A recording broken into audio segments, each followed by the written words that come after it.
E a ideia é, pronto, desvendar alguns dos aspectos mais surpreendentes desta civilização. Vamos começar por algo muito visual, a maquiagem. É interessante que tanto homens como mulheres a usavam, kohl, outros pigmentos, e não era só por beleza, pois não? Era quase um amuleto. Exatamente, tinha essa dupla função. Acreditavam que tinha poderes curativos, sim, mas também protegia contra o sol muito forte do deserto. E mais... Contra o mal, doenças, maus espíritos, esse tipo de coisa. Isso mesmo. E isso já revela muito sobre a mentalidade egípcia. Não havia assim uma separação estanque entre o prático, proteger os olhos, e o místico, afastar o mal. Era uma fusão, percebes? A cosmética funcionava como um escudo, físico e espiritual. É curioso pensar nisso. E depois, em contraste, temos as crianças. As fontes dizem que andavam muitas vezes nuas até à puberdade. Sim, é verdade. Talvez fosse uma forma de expressar uma ligação mais direta com a natureza, quem sabe? Pode ser. Tudo isto dentro daquela visão do mundo deles, claro. A Terra como um disco plano e o Nilo sagrado ali no centro de tudo. Agora, saltando da vida cotidiana para algo mais solene, mas igualmente revelador. Os rituais funerários. Ah, sim, a mumificação é talvez o aspecto mais conhecido. Sem dúvida. E aquele detalhe da remoção do cérebro, pelas naridas com uns ganchos finos, é sempre bastante gráfico. É impressionante, sim. Mas o fundamental aqui é perceber o porquê de certos órgãos serem tratados de maneiras diferentes, não é? O cérebro, por exemplo, era descartado, mas o coração era cuidadosamente preservado e ficava no corpo. E por que o coração especificamente? Porque acreditavam que era a sede da inteligência, da emoção, da própria essência da pessoa. Era, indispensável para o julgamento na vida após a morte, perante Osíris. O deus do submundo, o juiz dos mortos. Exato. Os outros órgãos principais também eram removidos e preservados à parte nos chamados vasos canópicos. Mas o coração ficava. Então, peraí. Retiravam o órgão do pensamento, o cérebro, mas mantinham o da emoção e da essência?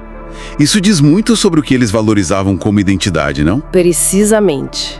Mostra o que consideravam fundamental para o ser. E essa preocupação toda com o pós-morte chegava a detalhes incríveis. Como, por exemplo, terem encontrado banheiros completos em alguns túmulos. Sim, parece quase mundano, não é? Mas reflete essa ideia de continuidade. A vida após a morte era vista como uma espécie de continuação desta vida. Então tentavam replicar as necessidades e até os confortos terrenos. Era para o bem-estar integral do defunto na eternidade. Faz sentido, dentro dessa lógica. E nessa linha de recriar a vida, até objetos do dia-a-dia tinham um lugar.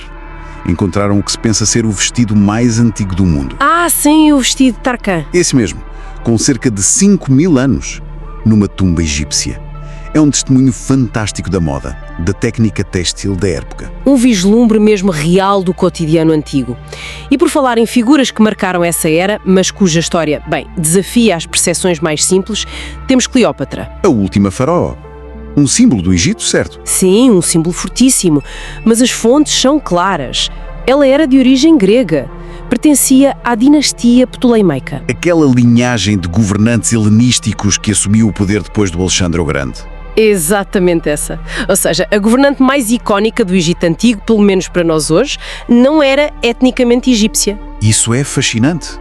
Levanta imensas questões sobre poder, sobre assimilação cultural e como a história constrói os seus ícones, não é? Sem dúvida. Mostra a complexidade das identidades e do poder naquela região, naquele período. Não era de toda uma história monolítica. Outro aspecto que também revela muito sobre a sensibilidade egípcia é a relação com os animais, especialmente os gatos. Os gatos eram sagrados, ligados à deusa Bastet.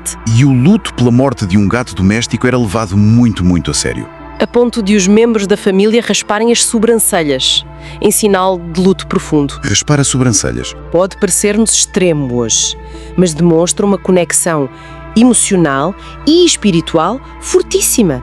Não era só um animal. Era um ser com uma carga divina e a sua perda merecia essa marca visível de respeito e de dor. Impressionante, realmente. E para terminar esta nossa viagem por costumes invulgares, temos os travesseiros de pedra. Os apoios de cabeça. Isso. Soam terrivelmente desconfortáveis, não é? Mas A teoria mais aceite é que não eram para os vivos usarem no dia-a-dia. Eram colocados nos túmulos. Exato. Provavelmente para assegurar um apoio digno e eterno para a cabeça do morto na sua jornada no além. É mais uma vez essa preocupação com o bem-estar físico, mesmo depois da morte. Uma atenção meticulosa aos detalhes da vida póstuma. Bom, então, recapitulando muito rapidamente, vimos a maquiagem como escudo protetor. As crianças que andavam nuas, a centralidade do coração na mumificação, A presença surpreendente de banheiros nos túmulos.